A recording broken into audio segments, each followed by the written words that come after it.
Hey, what's going on? It's Scott. Yesterday, I saw a video on YouTube, upsetting to say the least. Being a former school resource officer, being a former police officer who worked patrol as well for 9 years, and did respond to houses where parents were very concerned about their children's behavior or activity online. Uh, I don't know why this officer went to where she did. If you haven't seen the video yet, based on the initial information I have, the officers responded to a house where a father called saying his 11-year-old daughter was talking to a grown adult online and she had already sent inappropriate pictures. That's heartbreaking. 11 years old. And here's the interaction that happened with the police and the father. Hi. Yeah, she's in bed now. She's already asleep. Well, it still happened though, Yeah, right? yeah. I just the whole point. I just wanted you guys to come over and talk to her. I mean, I just want her to realize what this was. I mean, in reality, it's not much you guys probably can do about it, is there? I mean, she could probably get charged with child porn. Who, she can? Mhm. She's 11 years old. She's creating it, right? She's 11 years old. Doesn't matter. He's still making porn. No, she's not. She's being manipulated by a grown-ass adult on the Is she internet. taking pictures now? You guys have a nice evening. Okay. Thank you for coming. Are you serious? Have a nice evening. Yeah, I didn't like that response at all. And I'm pretty disappointed that the other officer didn't chime in and say, sir, we care about you, what happens to your daughter, stuff like I just, there's one word that I've mentioned in a lot of videos I've made when it comes to communication, advice for new police officers, to which I had to learn as well: empathy. Empathy is so crucial in law enforcement. There's no way around it. The ability to put yourself in someone else's shoes and to understand them before you seek to be understood. Bottom line. Now, when I started in 2007, I was told, respect and professionalism can get you a long way. And it's true, it can. That doesn't dismiss the fact you have to know the department policy, the state law, all that stuff as well. But there was a point in my career when I was working so much and I was unfortunately encountering the same people over and over again that it was just, I was starting to get a little bit of burnout, negative views on things, and I was getting a little short with people. And my supervisor was a good leader. He called me out on it. He said, hey, I particularly have noticed that when you interact with teenagers, you get a little sarcastic. They don't understand sarcasm. Can you draw back and get a little bit more professional with them? And I said, yeah, you're right. I own that mistake. Having said that, I acted upon it, and Verbal Judo, the book Verbal Judo, changed the projection of my career because in there, Dr. George Thompson talks about empathy. Now, a lot of police officers attend crisis intervention training, and that's crisis communication. That's learning about mental health illnesses.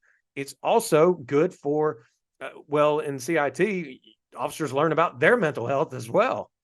And in there, you have to, and you're taught about empathy. There's no empathy here. This reaction was not empathetic at all.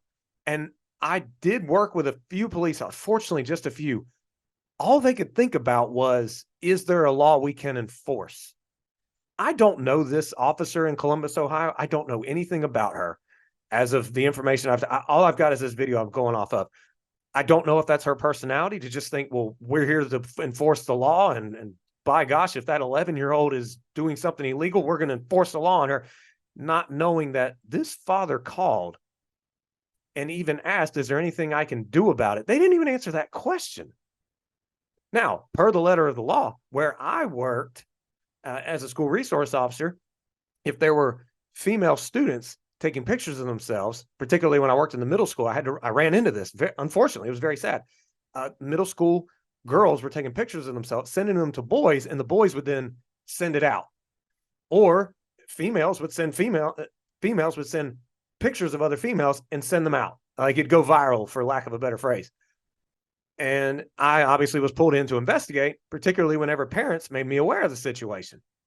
Not once did I think, let me go after the girl that took a picture of herself to send out to a boy that she liked. And then the boy sent it to, not once did I think, well, per the letter of the law, if she'd have been defiant, said like, well, what I did was not wrong, stuff like that. Because we're like, yeah, per the letter of the law, it's illegal, but we have a bigger issue here.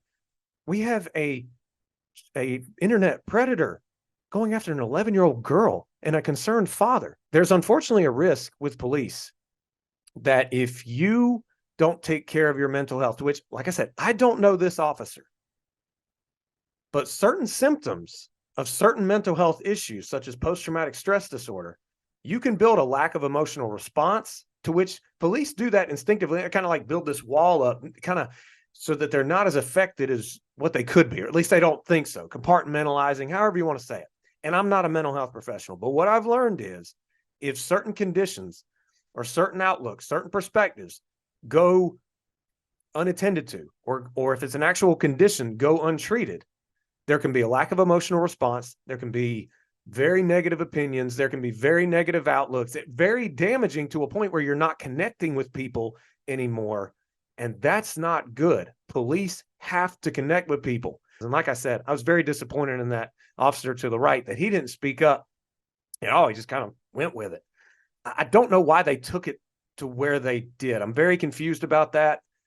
We may never know what they were thinking, but to all officers out there, please, empathy. I just can't say it enough. Make it a habit to always think about where someone else is coming from before you start having them understand where you're coming from. And it could relieve the situation. It could provide hope for people, whatever the case may be. It's not always easy to do, but doing the hard things, like doing the things that are not, and is worth it a lot of times versus going off of impulsive comments like this. Hope this video helped. Empathy. It's very important. And as well as following up when there's suspected criminal activity of a grown adult targeting children. Yes, we have that as well. We'll see what happens. I'm checking the news to see what the Attorney General's office or whatever inspects whatever looks up and follows after these cases. Anyway, had to comment on it. Take care. Do great out there if you're still in law enforcement. And I look forward to talking to you again in another video.